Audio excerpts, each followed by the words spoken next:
Hey guys, Takuyasugi here with a new hero on Korean Lost Saga. This is hero 167, Soulmaster.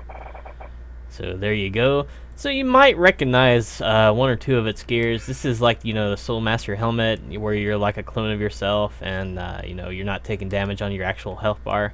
But people can figure it out once they hit it. And you might recognize this gear as well. It's a little, soul kind of thing that does drop damage. But it's a rare hero based off those two gears, so let's check out what he can do here. So 3-hit basics, 1, 2, 3. The third hit will send out a little projectile, which will be controlled via your movements. So if you move up and down, it'll go the up and down directions. Pretty simple and straightforward. The third hit half feints, and the subsequent hits also half feint. I'm not sure if you could, link that into a feint or not. I don't know what characters I have that feint like that. I probably have one that does it, but oh no. Okay. I'm not even sure what I have that feints. I'm pretty sure there's something there, but oh well. You could probably feint off that. I'm not too certain about that, but that's something you'll have to check.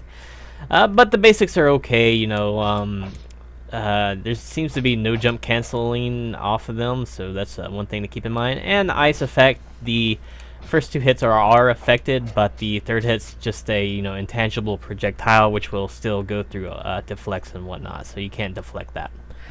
Hold D, you'll line up that little soul projectile once again, but it lasts a little bit longer this time compared to your basic attack. It has up to 3 charges of it. The longer you go, the longer it lasts. And hit someone with it, go back and forth, like this. Be a real nuisance to someone doing this kind of thing. The damage ends up piling up. You can kind of chase down people. The projectile travels so darn quick, even from a long distance away.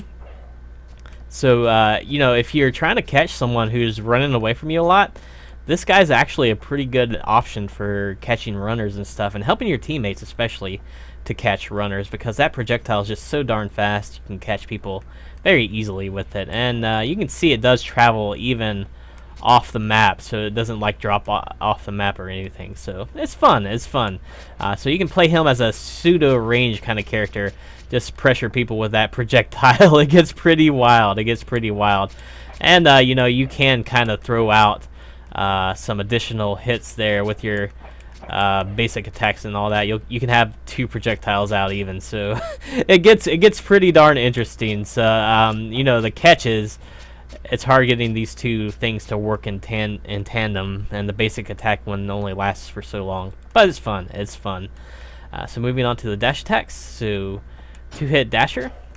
The second hit of the dasher will throw out your little projectile, and the first hit will do a nice little pop-up. And if you put a little delay after this, you can probably do some basics, but it's a lot easier to go into your hold D. Your hold D on standing is just gonna tick on someone, just flinch them a little bit and move them backwards.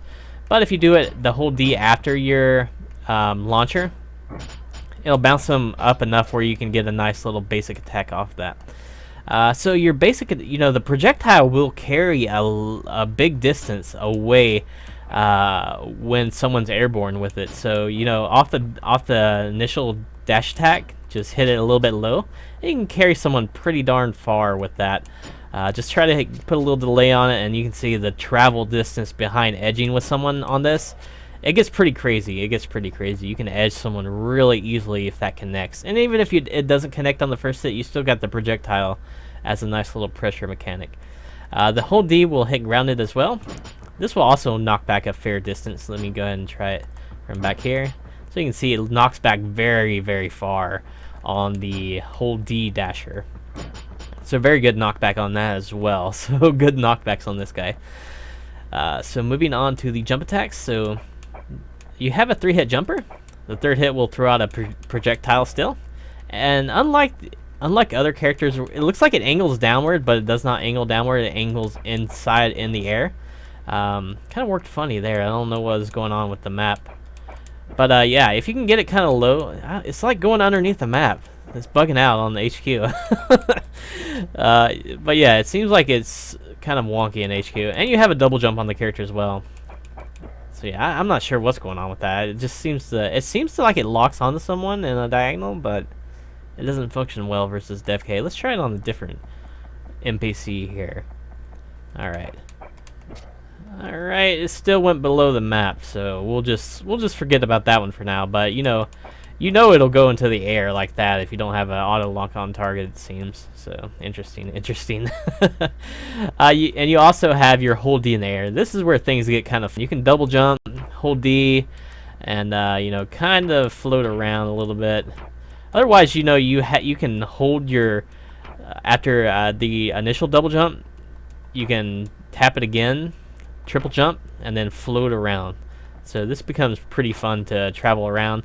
And you can let go of that and then do your hold D. And your hold D is a little slam down, which will bounce someone up like right beneath you, and then you can juggle off that. It's pretty nice. It's pretty nice. So you know, you can float around, then hold D, slam down on them. Good stuff. Good stuff. You also have an air dasher. The air dasher works kind of weird as well. You know, you're kind of floating, but you can cancel this with your it will actually hit, as you can see there. It will actually hit.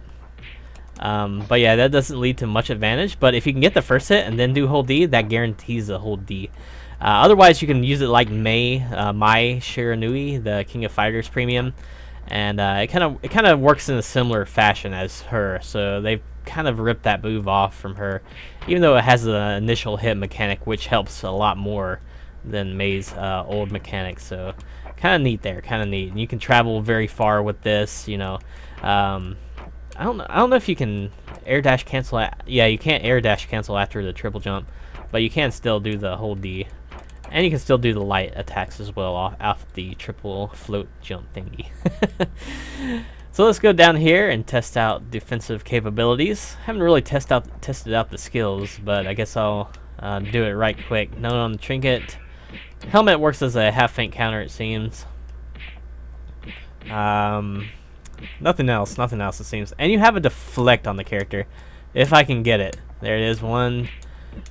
Try again. There we go. 2, 3. 3. There's 3. Let me double check the helmet if you can get up off the ground with it. Yep, you can't get off the ground. So the helmet works as a half feint counter. I don't know why you would use the helmet for that though. And you have a deflect on the character, which is very useful. So skills, weapon skill. Turn into like a little paper doll of souls and knock people around, and then you teleport back to the same spot you used it at. So pretty interesting. You can use it in the air. You can float up and down as well. So nice little effect on that. Very cool looking smoky effect. Let's see how if we can carry him up into the air. It looks like we can kind of carry him up into the air, but I'm not sure if we could get drop damage or not. I'm not going to fool around with it. Just to check if it hits grounded really quickly. I'm pretty sure it does. Yes, it does. And not too bad, not too bad. Nice little edger there. Pretty good for crowds and stuff. Armor skill. You get the tick right, you get the drop damage. If you don't get the tick right, it just, you know, does a little pulse. What you want is a nice little tick for the drop damage, and then you can do like, you know, your souls and stuff and have a lot of fun with that. Helmet, again, it's a long cooldown on this thing, but it's a very useful gear as long as people don't actually anticipate you using it. You know, you could gear design it to kind of keep people in suspense. You can use a costume if people don't have costumes enabled, but you're still doing good damage on this, and you're not taking damage. The catch is if you get hit with it too much, you start glowing, and people can figure it out if they know what the gear does. Trinket skill. You jump down on top of someone, teleport, a little bit of a teleport. Let me go ahead and mash my D key on this one. Mash your D key, you'll hit up to 8 times, and boom, it'll do drop damage. So pretty nice and straightforward there. This will also hit grounded, so you can see there. Pretty cool combo, pretty cool combo. For some reason at the end it always does like a basic attack. I don't understand. It's kind of like a weird mechanic of the trinket. I can't prevent that either. So yeah, that'll do it for Soulmaster here, guys. Very interesting character. I wouldn't say it's OP or anything, but it's definitely going to be a nuisance to fight. It's going to be one of those really nuisance kind of characters, but you know, you can deal with it. But you know, this is going to be the main party here, doing this, and then, you know, doing the basics and keeping the basics and stuff alive.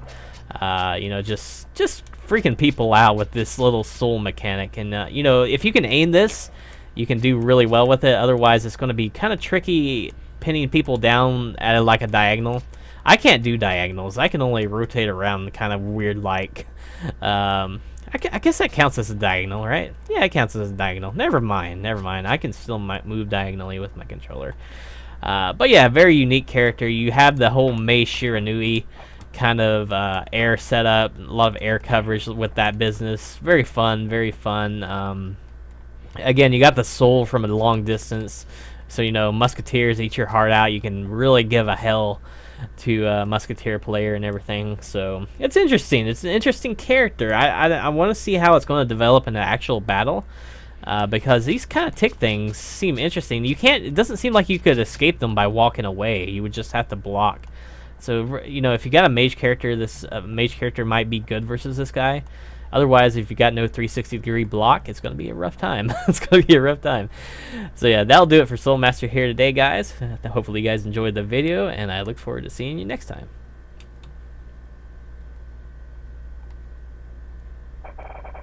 Your soul is mine.